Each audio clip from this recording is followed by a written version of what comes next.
All right, I just want to share a story as one of the worst investment properties that I bought and how I turned it around. So one of the worst properties I purchased, it was actually my second property. It was a single family home that I purchased out of state, and it was distressed.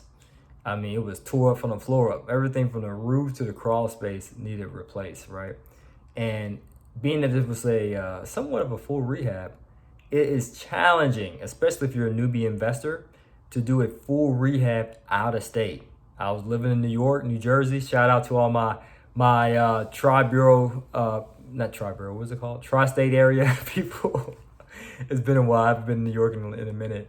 But shout out to my tri-state people and PA people. So I lived in the New York, New Jersey area, and I invested in Pennsylvania. And it's challenging to manage a full rehab out of state because you don't have eyes on it, okay? And not just the fact that this property was out of state, 6-hour drive, by the way. The other challenging thing was I bought the property using my personal credit cards. So it's a mixture of some business and personal. You see a full stack of credit here. And I used a good portion of my personal credit. Well, at the time, I didn't have this full thick stack. I didn't have business credit. I didn't know about business credit. I just knew about personal credit. So that's what I leveraged. So I leveraged my personal credit cards to finance the repairs, the material costs and labor costs. And my debt utilization went through the roof, no pun intended. And then I wanted to refinance because this was the kicker. I bought it low. I paid maybe $10,000 for the property, and I might have put $20,000 to $30,000 in fixing it up using my personal credit. But I got it appraised, and it appraised at $75,000. I was like, wow, it appraised double than what I put in it. I was ecstatic, right? I was happy because it took me some time to actually fix this property up. But when it came to the refi, I got jammed up. You probably guessed it, right? And you want to know why? The debt utilization, right? Because mortgage lenders, they do take debt to income ratio as a factor. They take that into account. And as a result of my high debt to income ratio, I was unable to do the refinance. So I had to bite the bullet and pay down the personal credit card debt.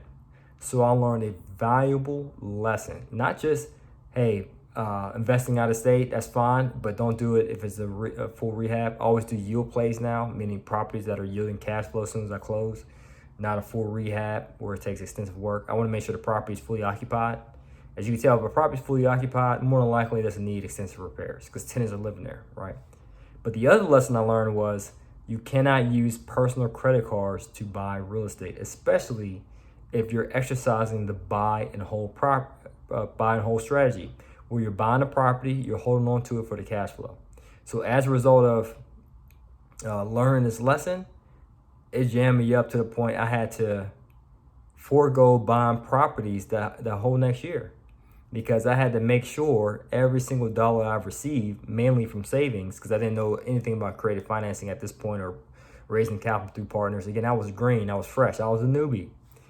But every dollar that touched my wallet, I made sure I had to pay down that credit card debt. And so I spent a whole year just paying down debt. And then once I paid down that debt to the point my debt to income ratio was intact now, I went back to the mortgage company, and guess what? The appraisal dropped. The market changed. So the property that was once worth 70-something thousand was now 45,000. And I had to make a decision. Okay, well, do I want to wait to see if the market will turn sometime in the future and just wait to do a cash out refinance? Or do I just accept the appraised value that I received today in today's market, in today's time, $45,000, and do a cash out refinance with that? And that's what I did. So I did a cash out refinance. I might have pulled out 30-something thousand. It wasn't the 70 or 60 I was looking to pull out before, a year prior. But it was a valuable learning lesson about protecting my credit and making sure I used the right tools to get the job done. Now, you might be that person that may be curious about what's the right tools for you to use, because you're trying to get the job done. You're trying to get some rental properties. You want cash flow so you can say goodbye to the 9 to 5. Give your boss the deuces. right? The deuce is not just a peace sign, but the deuce meaning there's 2 weeks, that 2 weeks notice. However, you don't have the right tools in place, right? Financing tools. You might not have these things in place. And you might not have the right strategy in place either, right? You might be thinking about buying whole, but you might be thinking about the bird strategy.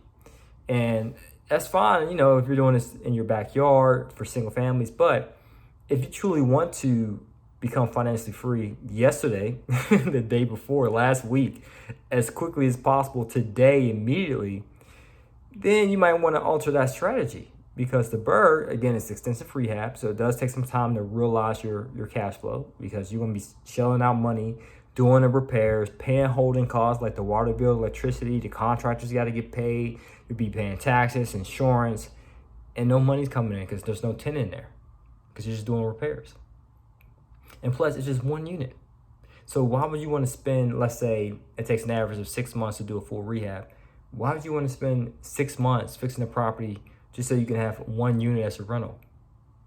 Why not just buy a multifamily property with tenants already in there, close, and you're making cash flow day one? So if you're interested in learning about the right strategy and the right tools, I have a free training for you, my friend. All you have to do is just check the link below in the description to learn more. As always, guys, this is to your success. Continue to earn passively, live passionately. Peace. 2 weeks.